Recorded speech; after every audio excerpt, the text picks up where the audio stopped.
제가 어제 우리 한병 집사님 예삼촌을 만나면서 오늘 이 메시지를 다시 한번 좀 증거를 해야 되겠다라는 생각이 들어서 제목을 구원의 주되심과 절대적인 조건, 좀 중간에 그 제목이 좀 바뀌었는데, 이 구원의 절대적인 조건이 있어요. 이 조건을 갖추지 않으면 절대 천국 문에 입성할 수도 없고, 아무리 교회를 다녀도 예수를 믿어도 이 땅에서 구원을 경험할 수 없는 거예요. 그래서 가나안 땅에 못 들어가는 거예요.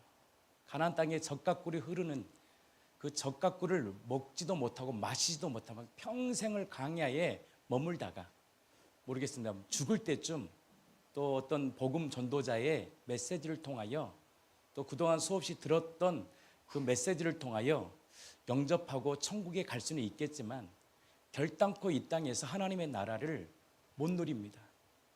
그래서 이건 절대적인 조건입니다. 이단들도요, 간증들이 너무 많더라고요.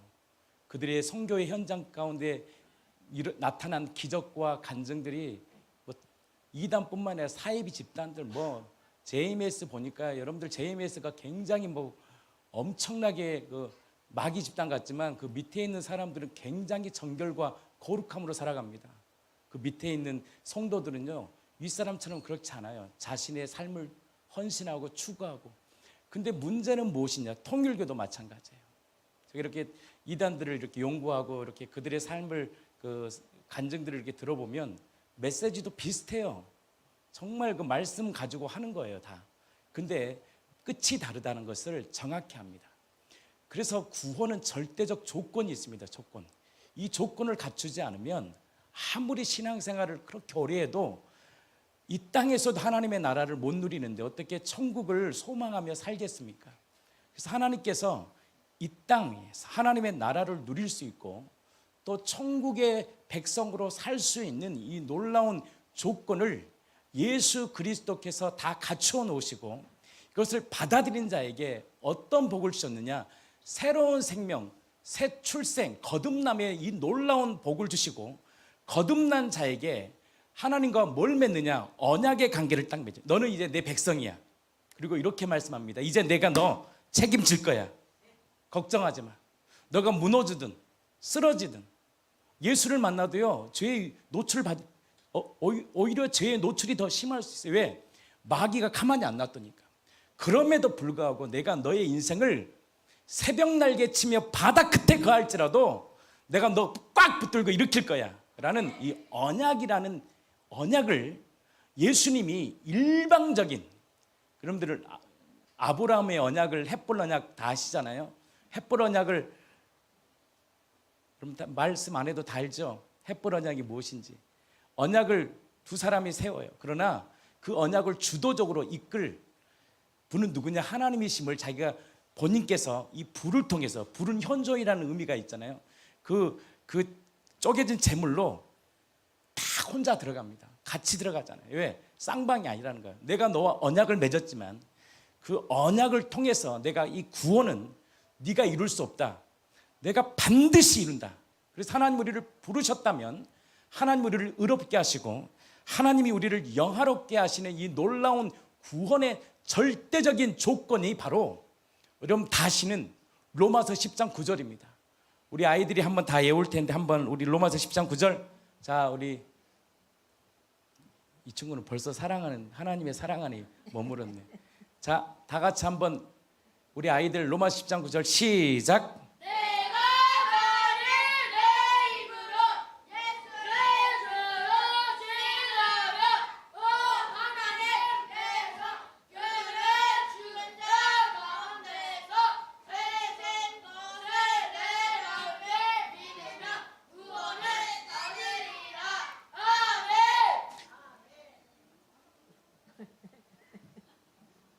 한 번 더 하겠습니다. 우리 다 같이 어른들과 함께.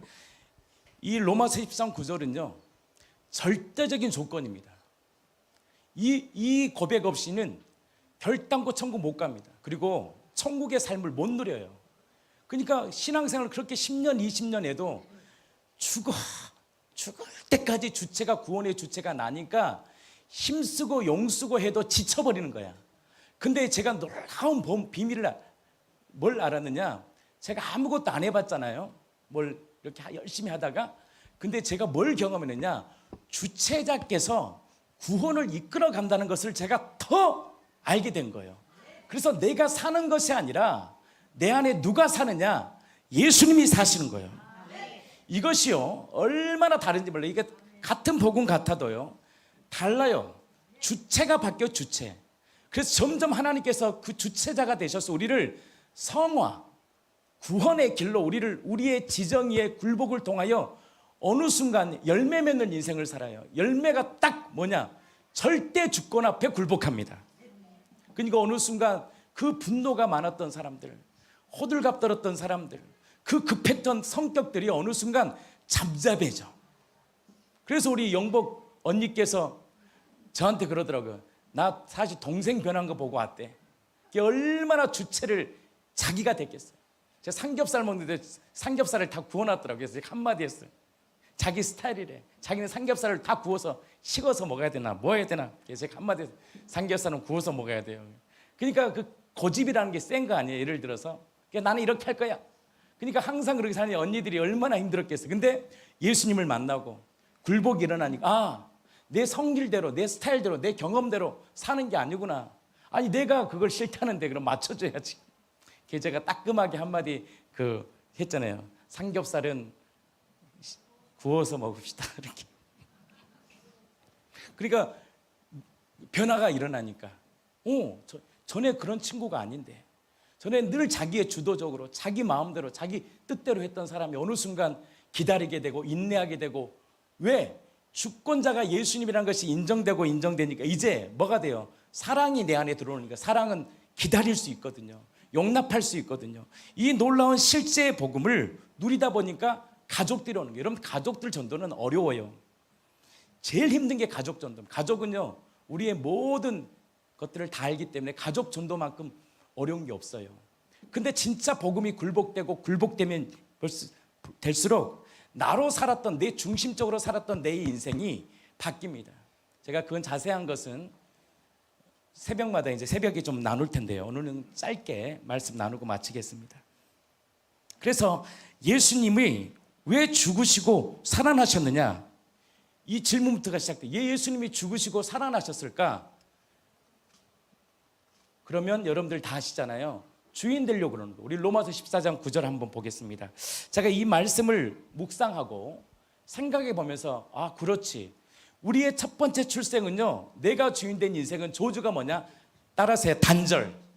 하나님과 딱 단절이 돼 있어. 그래서 하나님의 것들을 공급 못 받고 살아. 여러분들, 예수를 주로 고백하는 우리 인생에 주신 최고의 선물이 여러 가지 중에 하나 뭐냐면 성령님과 교통하며 살 수 있어요. 그러니까 여러분들 예수님을 주로 고백하고 마음에 주로 고백하고 회개하고 마음에 주로 고백할 때, 예수님이 내 안에 계실 때요, 진짜 복이 있어요. 이제는 나의 근심과 걱정과 문제를 주님께 아뢰고 성령 하나님을 통해서 인도함을 받을 수 있는 복을 주신 거예요. 아멘 좀 하세요. 이게 얼마나 큰 축복인지 몰라. 그래서 여러분들, 어린아이들도요, 힘들고 어렵지. 자, 승환이 나 좀 보자.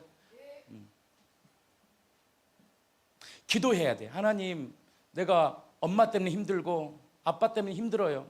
내가 친구 때문에 힘들어요. 작은 것 하나하나를 아뢰지. 그리고 하나님의 말씀 안에 딱 있으면 성령께서요, 가르쳐 주셔. 지혜를 주셔. 인도함을 받아. 성령의 인도함을 받고 살 수 있는 이 복을 주신 거예요. 그래서 예수님을 주로 믿는다는 것은 단순한 사건이 아니야. 예수님이 십자가에 죽으셨지, 부활하셨지, 이게 아니라 예수님이 주인 된다는 것은 뭐냐면 절대적 주권자가 되심을, 그분을 딱 받아들이고 믿고 따르는 거예요. 그러면 뭐냐? 내가 평생을 주인 되어 살았던 나의 가치관, 경험이 있거든. 이것만큼은 안 돼. 이것만큼은 안 되겠지. 부정적 감정, 때로는 상처의 감정들이 다 주님 앞에 맡길 수 있는 거야. 그리고 뭐냐? 주인 된다는 것은 무엇이냐? 그분의 통치와 다스림을 받아들이는 거예요. 그러면 주님이 다스리세요. 그럼 당신이 우리 가정과 우리 민족과 삶을 다스려 주시고 통치해 주세요. 이게 주되심이에요. 아멘이시죠? 그래서 로마서 14장 9절은 뭐냐? 예수님이 죽었다가 살아나야지 주인됨이 회복됩니다. 왜냐? 부활이 아니면 주되심이 안 돼요. 왜? 부활은 단지 예수만 부활한 게 아니거든. 예수님의 부활은 나의 부활이야. 새로운 출생의 놀라운 권세를 예수님이 죽음의 권세를 딱 깨뜨리시고 부활하심을 통해서 이제 내가 너의 주인이라는 놀라운 선언이야. 선언. 아멘이시죠? 그래서 존 칼빈은 이렇게 말합니다. 우리가 예수님을 믿는다는 것은 그냥 단지 믿음이 그리스도를 구원자입니다 라서 끝내면 안 된다는 거예요. 그분을 주로 고백할 때 그분의 통치에 순종한다는 거예요. 그러니까 예수님은 구원자입니다, 나를 위해 죄를 위하여 제사함을 받으신 나의 모든 죄의 문제를 해결하신 분입니다 해서 끝나면 안 된다는 거예요. 그분을 뭘로 고백해야 되느냐? 주로 고백해야 되는 거예요. 그 주로 고백할 때 이 칼빈이 이렇게 말합니다. 나의 삶 전체를 이제 그분께 맡기고 순종하는 것을 뭐라 고백하느냐? 참된 믿음이라고 얘기하는 거예요. 존 스타트 목사님 이렇게 말합니다. 예수님을 주로 믿는다는 것은 삶의 모든 영역에서 그분의 주권을 인정하는 거예요. 여러분들이 열받는지 아세요? 분노한지 아세요? 주권이 인정 안 돼서 그래요. 주권이 인정되면 바로 모든 삶을 맡길 수 있다는 거예요. 그리고 맡겨보세요. 그럼 놀라운 것들을 경험하는데 하나님의 일하심을 보게 돼요. 그것이 무엇이냐? 존 스타트 목사님은 참된 구원의 증거라고 얘기하는 거예요. C.S. 루이스는 이렇게 표현합니다. 우리가 예수님을 주로 섬기지 않으면 필연적으로 다른 무언가가 우리의 삶의 주인이 된다고 경고해요.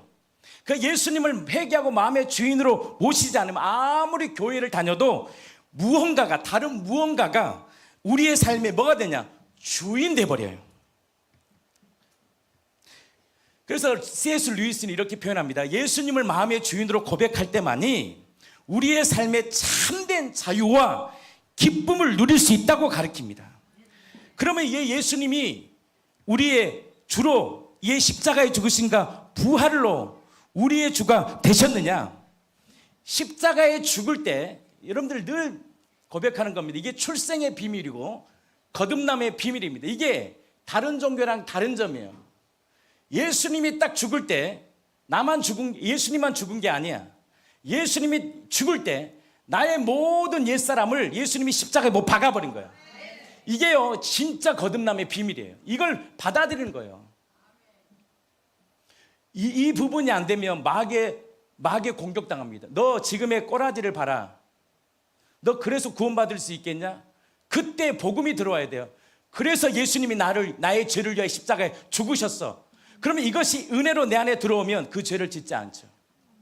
다시는 죄를 지을 수 없죠. 그 은혜 받은 만큼 사니까. 그리고 선포합니다. 그분이 부활하실 때 예수님만 부활한 게 아니야. 나의 삶도 다른 새로운 생명, 거듭남, 나 새로운 출생이야. 출생의 비밀이요 부활에 있어요. 그래서 우리가 살리신 것을 내 마음에 믿을 때, 살리셨음을 믿을 때 바로 우리 그분을 뭘로 고백하는, 이제 내가 주인이라고 고백한다고 되는 게 아니야. 그때야 비로소 창조주가 우리를 자녀로 영접해요.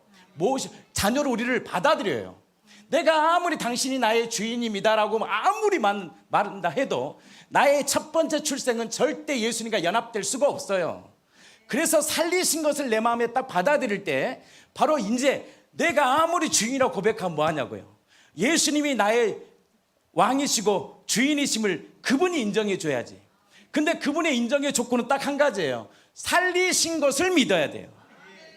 이게요 복음이에요. 복음. 이 부분이 명확해지기를 축복합니다. 이 부분이 명확하지 않으면 여러분, 제가 어제 병원 갔잖아요. 복음 못 전합니다. 뇌출혈에 쓰러져 가지고 말도 못하고 눈만 깜빡거리는 분, 여러분들 인생이 얼마나 험한지 아십니까? 그래도요 육군 사관학교 나와서 소령 예편 정도 했으면 꽤 괜찮은, 그때 젊을 때는 멋진 신랑감 아니겠어요? 잘생겼지, 멋있지. 그때는 군인들이 얼마나 멋있었습니까? 아마 최고의 신랑감이었을 것 같아요. 그럼 뭐합니까? 인생 헛된 겁니다, 여러분. 그래서 하나님이 영원한 이 세계를 모르면 인생이 여러분들 헛된 인생 가운데 하나님이 그토록 듣고 싶었던 그 그분을 통해서 가장 듣고 싶었던 말이 뭐겠습니까, 여러분? 뭐 창세기부터 요한계시록까지 얘기한다고 알아먹겠어요? 이해도 못하는데. 제가 그렇게 얘기를 했어요. 제 말에 동의한다면 제 손을 꽉 잡아주세요 그랬어요. 그러면서 우리 아버님의 진짜 주인은 예수님이십니다. 그분이 그 아버님 주인 되시려고 아버님의 모든 죄를 용서해 십자가에 못 박으시고 3일 만에 부활하신 주인이십니다. 믿으십니까? 손을 꽉 잡는 거예요. 하나님이 그토록 고백하고 싶은, 정말 우리에게 고백받고 싶은 건 다른 거 아닙니다. 당신만이 나의 왕이시군요. 나의 주인이시군요. 이 부분이 안 되면 우리는 무언가의 삶의 주인이 된다는 거예요. 그러면 딴짓하는 거예요, 딴짓. 그래서 예수님을 주로 믿는 것은요, 다른 게 없습니다. 살아나신 것을 믿어야 돼요. 예수님이 살아나셨지 하고요, 주되심은 하나가 돼 있어요. 살아나실 때 내가 그랬잖아요. 내가 아무리 주인이라고 고백한다고 되는 게 아니다고. 그분이 인정해야 돼, 그분이. 근데 이분의 인정 조건이 무엇이냐? 살리신 것을 믿어야 돼. 왜? 그분이 살아나셨을 때 나도 예수와 함께 살아난 거야. 그래서 이 자체를 안 믿으면 아무리 내가 주인 해도요, 그 주되심의 능력과 하나님의 은혜를 경험하지 못합니다. 아멘이시죠?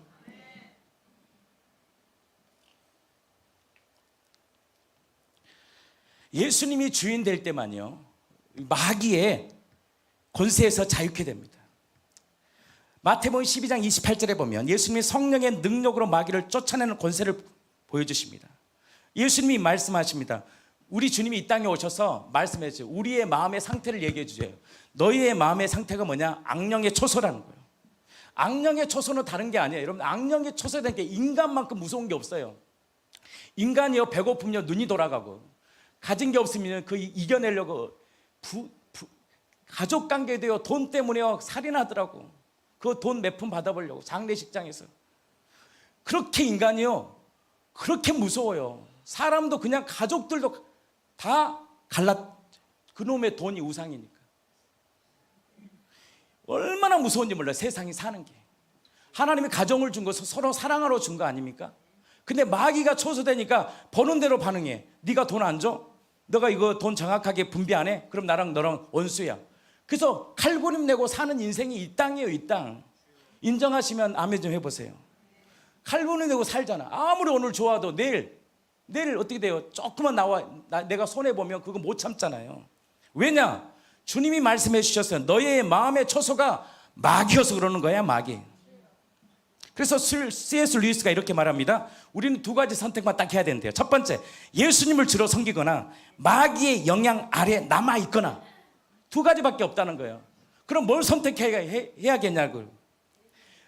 마귀의 영향 아래 있거나 예수님을 주로 섬기거나 선택하세요. 여러분들 마귀의 영향 아래 있길 원하십니까? 마귀의 영향은 다른 거 아니에요. 시기하고 살인하고 음란하고 도둑 나쁜 짓 하고 평생을 깨트리며 사는 거예요. 부부가 함께 사랑하며 서로 사랑하며 살아야 되고 자녀와 관계 속에서 하나님의 나라를 누리는 것이 하나님의 뜻인데, 마귀의 영향 아래에 있으면 평생을 분리요, 분열이요, 다툼이요, 시기요, 질투로 깨지는 거예요. 깨지는 가정 삶이 아니라 선택해야 돼요. 예수님이 우리 가정의 주인입니다. 이 선택과 고백은요, 놀라운 변화가 있다라는 거예요. 그 첫 번째가 뭐냐? 따라하세요. 삶의 중심이 바뀐다. 삶의 중심이 딱 바뀌어요. 진짜 마음의 회개와 굴복, 진짜 예수님인 부활하신 예수님이 나의 주님을 성령을 통하여 진짜 마음의 고백. 그렇다고요 성격이 인격이 확 변한 건 아닙니다. 계속 하나님이 그의 인생을 깨뜨리시고 변화시키는데, 뭐가 변화되느냐? 첫 번째, 삶의 중심이 바뀌어요. 그래서 사도 바울이 갈라디아서 2장 20절을 통하여 말씀합니다. 우리 어린아이들 한번 읽어보세요. 외워보세요. 갈라디아서 2장 20절 시작. 내가 그리스도와 함께 십자가에 못 박혔나니 그런즉 이제는 내가 사는 것이 아니요 그리스도께서 사시는 것이라. 이제 내가 육체 가운데 사는 것은 나를 사랑하사 나를 위하여 자기 자신을 버리신 하나님의 아들을 믿는 믿음 안에서 사는 것이라. 내가 사는 것이 아니라 내 안에 사시는 이 놀라운 구원의 내가 용쓰고 힘쓰고 살았던 내 인생에 주님께 나의 모든 것을 맡길 수 있는 복을 주신 거예요. 예수님이 주인 되면 나의 욕망과 의지에서 벗어납니다. 그리고 어떤 삶을 사느냐, 하나님의 뜻으로 살려고 하는 갈망함이 생기는 거예요. 모든 삶에서 하나님의 뜻을 구하고 찹니다. 자녀의 문제, 경제적인 어려움, 여러 가지 문제 속에서 그것을 원망하고 불평하는 것이 아니라 이 사건들을 통하여 하나님이 나에게, 우리 가정과 우리 삶에 무엇을 원하는지 하나님의 뜻을 구하며 살 수 있는 복을 주신 거예요. 그리고 기도합니다. 하나님, 왜 우리 가정에 이런 일이 있습니까? 하나님, 나에게 무엇을 말씀하시려고 이런 사건을 일으켰나요? 사랑은요, 오래 참음이에요. 이게 인간적 사랑하는 게 아니야. 그 생명이 내 안에 주인이 된다는 것은 그 사랑이 내 안에 들어오는 거예요. 여러분, 주인이 모신다는 것은 완전한 사랑 덩어리가 내 안에 들어온 거예요. 사랑 덩어리에게 주시는 복이 뭐냐면 오래 참음이야. 그 오래 참음을 통해서 하나님의 선하시고 기쁘신 뜻이 무엇인지를 알면 말씀해 주셔요. 근데 인간적 감정을 산 사람은요, 못 참아. 제가 그랬잖아요. 지체랑 제가 그분에게 어떤 얘기를 한데 한 달 걸렸다 그랬어요. 한 달 동안 물어본 거예요, 하나님한테. 저 현서 있죠. 현서한테도 한마디 뭐 혼낼 때도 혼 안 내요. 일주일에 한 번, 어쩔 때 하루를 기도해봐. 어떻게 해야지 이 사람이, 이분이 나의 감동을 받고 움직일까. 나 간증했다 그랬잖아요. 간증. 새벽기도를 갑자기 안 나오길래 그런다고 혼내도 되지만 어떻게 하면 이 친구를 감동을 받아서 새벽에 다시 나오게 할까. 작은 것 하나에도요, 하나님의 인도함이 있어야 돼요. 근데 육신을 쫓아 살면요, 뭘로 사는지 아세요? 감정으로 살아버려요. 자기 성질로 살아야 돼요. 자기 분노로 살아요. 자기 의지로 살아야 돼. 근데 하나님을 주로 모시고 살면 중심이 받기 때문에 하나님께 물어봐요. 어떻게 현세에게 말해야 될까요? 이게요, 여러분, 굉장히 중요한 말을 제가 하는 거예요. 그때 상처를 안 받고 하나님이 그분의 인생을 통치해요. 통치해. 아멘. 작은 거라도 뜻을 구하고 사는 거예요. 내 이 길을 여호와께 맡기라. 그리하면 그분께서 우리를 이루셔요. 범사에 그분을 인정하여 그리하면 내 길을 지도하는 거예요. 삶의 중심이 바뀌어요. 중심이 바뀌셨습니까? 여러분들은 문제 앞에서 그 문제를 주님 앞에 아뢰입니까? 그 사람은 지금 예수님이 주인으로 모시고 사는 삶이에요. 아멘이시죠? 두 번째입니다. 어떠한 상황에서도 다시 일어날 힘을 줍니다. 이게 예수님을 그렇게 주인으로 모신다는 것은 그 사랑이 내 안에, 완전한 사랑이 내 안에 들어오는 거예요. 그 사랑이 나를 꽉 붙잡아줘요. 그래서 사방이 우겨싸움을 당하고 해도 쌓이지 아니하며, 답답한 일을 당하여도 어떻게 한다? 낙심하지 아니하며, 그 다음에 박해를 받아도 버림받아야지. 왕따 당해도 박해를 받아도 어떻게? 버림받아야지 않아. 그 다음에 마지막 거꾸로 팀을 당하여도 망하지 않아. 이것이 사랑. 그 예수님을 주인으로 모신, 사랑을 모신, 완전한 사랑을 내 안에 모실 때 그 사랑이 나를 끌고 가는 거예요. 아멘이시죠? 사랑하는 학생들이요, 고개 좀 들어봐요. 갑자기 육신의 말이 들어올 뻔, 쳐들어, 이런 말 할 뻔했어. 내 고귀한 입에서 갑자기 순간, 주여, 내 입에서 갑자기 왜 그 말을 하죠? 내 안에서 사방이 우겨싸움을 당하여도 쌓이지 않는데, 여러분들, 이게 일방적인 하나님이 주시는 은혜입니다. 그 사랑을 모시는 거예요. 여러분들께서 예수님을 주인으로 모신다는 것은 뭐냐면 완전한 피로 우리에게 주신 그 사랑이신 그분을 내 마음에 모시는 거예요.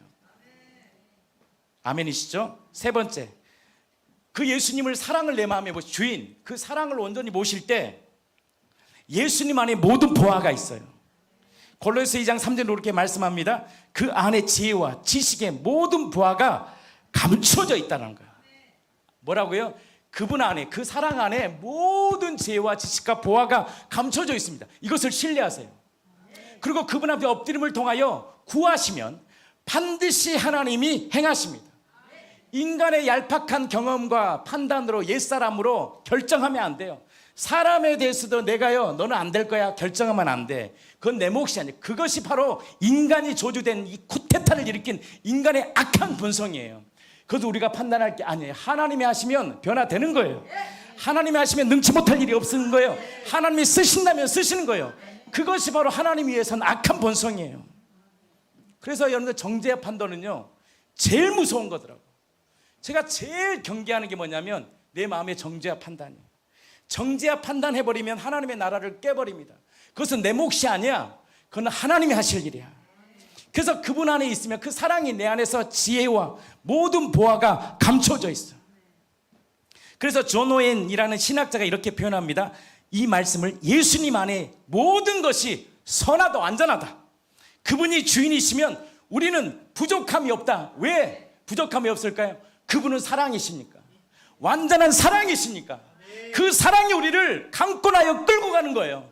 그래서 누가 우리를 그리스도의 사랑에서 끊겠습니까? 그 사랑이에요. 그 사랑을 내 안에 모시는 거예요. 사랑의 전부이신 예수님은 사랑이에요.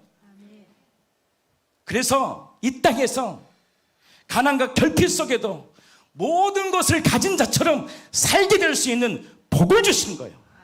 그래서 고린도후서 6장 10절 우리에게 말씀합니다. 함께 읽겠습니다. 근심하는 같으나 항상 기뻐하고 가난한 자 같으나 많은 사람을 부유하게 하고 아무것도 없는 자 같으나 모든 것을 가진 자로다. 가진 자다. 이게 바로 그 예수님 완전한 사랑이신 예수님을 내 마음의 주로 모시고 사는 자에게 주시는 부요함입니다. 나는 이 부요함을 우리 공동체가 누리기를 원합니다. 그것이 바로 복음입니다. 그래서 예수의 주되심을 선포하는 거예요. 그래서 고린도서 4장 5절은 말씀하잖아요. 우리가 우리를 전파하는 것이 아니다. 내 간증 얘기하는 것이 아니다. 내 경험 얘기하는 것이 아니다. 오직 우리는 예수의 주되심, 그 주되심을 위해서 예수님이 십자가에 죽으시고 살아나셨다. 왜 살아나셔야 돼? 그분이 살아나야지 우리와 하나님과의 관계가 다시 언약이 회복되는 거예요. 그분이 살아나야지만이 이제 하나님과 우리와 상관이 있게 되는 거예요. 우리는 철저히 죄로 인해서 단절이 됐거든. 하나님을 찾을 수 없고 알 수 없고 볼 수 없고 어둠 가운데 살 수 없는 우리 인생 가운데 예수님이 십자가에 죽으시고 다시 살아나심을 통하여 이제 누구든지 그 예수를 주로 부를 때 이제 하나님과 우리의 관계가 완전히 회복된 거예요. 그 예수님의 주되심은 무엇으로만 가능하느냐? 살리신 것을 믿을 때 가능합니다. 뭘 믿어야 돼요? 살리신 것을 내 마음에. 살아나셨구나. 예수님이 죽음의 권세를 깨뜨리시고 살아나셨구나.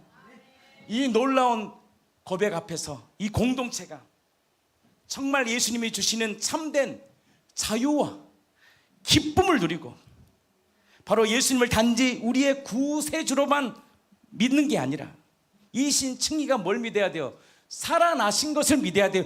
완벽한 구원을 이루는 것처럼 그분이 우리의 주인이십니다. 그 주인을 내 마음에 모실 때 정말 참된 복음을 누리고 이 땅 가운데 주신 하나님의 통치와 다스림을 경험하고 누릴 수 있는 나는 이 공동체가 되기를 예수 그리스도의 이름으로 진심으로 축복합니다. 제가 어제 가서 느낀 게 있어요. 야, 짧은 시간 뭘 지내야 되겠어요? 짧은 시간에 당신이 주인이 아니라 당신의 말을 안 썼습니다. 예수님이 죽으시고 부활하신 예수님이 진짜 주인입니다. 하나님이 그토록 듣고 싶은 고백입니다. 누가 너의 주인이냐? 누가 너의 주인이냐? 그때 우리는 겸손히 고백해야 됩니다. 나를 위해 죽고 다시 살아나신 예수님만이 우리 가정과 내 삶의 절대적인 주인입니다. 그때 주님이 명령하십니다. 우리에게 그것을 인정하는 자에게. 관계도에 제가 해보니까요 다 말 안 해요. 할 수 있는 저 사람이 할 수 있는 순종하는 것만큼만 얘기해요. 목회자도 더 이상 요구 안 합니다. 하나님도 마찬가지예요. 그것이 내 안에 인정될 때 그때야 비로소 율법의 요구 명령을 탁 던집니다. 사랑해라, 용납해라, 순종해라. 그 말씀에 순종할 때 그때야 비로소 열매가 일어납니다. 하나님이 그때부터 요구하시는 거예요. 요구한다는 것은 뭐냐면 하나님 복을 주시고 싶은 거예요. 하나님 우리에게 명령을 요구하는 것은 명령을 요구한다는 것은 하나님 우리를 얽매는 것이 아니라 그때부터 하나님은요 우리를 다스리고 그의 인생을 사용하십니다. 그 예수 그리스도 앞에 우리 공동체가 온전히 살든지 죽든지 그리스도만을 존귀케 하여 내 육체에서 그 복음의 광채를 비추고 하나님의 나라와 다스림과 통치를 경험하고 누리는 진짜 복 있는 인생 되기를 예수 그리스도의 이름으로 진심으로 축복합니다. 너의 주인이 누구냐? 그때 여러분들 담대히 외쳐야 돼요. 나를 위하여 죽고 부활하신 예수님만이 나의 주와 그리스도이십니다. 이 놀라운 믿음의 고백을 통하여 여러분들의 인생의 주체가 나로 사는 인생이 아니라 그분께서 나의 인생을 꽉 붙들고 이끌어가는 복 있는 인생 되기를 축복합니다. 요즘 역대 상인가요? 다윗의 얘기를 지금 듣고 있는데 다윗이 가는 곳마다 승리합니다. 이유는 딱 한 가지예요. 그의 온전한 주인이 누구냐? 자신의 인생을 이끌었던 여호와 하나님이 온전한 자신의 인생의 주인 되어 버리니까 그의 인생을 통하여 하나님은 승리를 경험합니다. 사랑하는 성도 여러분, 여러분들의 인생의 주인이 누구이십니까? 그 질문 앞에 부활하신 살아나신 그분이 나의 주인이심을 오늘도 고백하여 여러분들의 인생에 하나님만이 주시는 그 참된 기쁨과 평강을 누리고 예수 안에서 주시는 그 하나님의 나라를 마음껏 누리는 거룩한 공동체가 되기를 예수 그리스도 이름으로 진심으로 축복합니다. 기도합니다. 생명의 주가 되시는 하나님, 정말 예수님이 나의 주인인지 내 삶의 경영권자인지 우리 공동체가 다시 주님의 그 부활하신 주님 앞에 서 주님만이 나의 주인이시고 왕이심을 선포함을 통하여 고백함을 통하여 온전한 나의 삶에 그리스도께서 인도함을, 그리스도께서 나의 인생을 이끌어가고 인도하고, 야, 주님이 나의 인생의 삶의 경영권자임을 내 실제 삶 가운데 경험하고 누리는 복된 공동체 되게 하여 주시옵소서. 우리 구주 예수 그리스도의 이름으로 기도합니다. 아멘.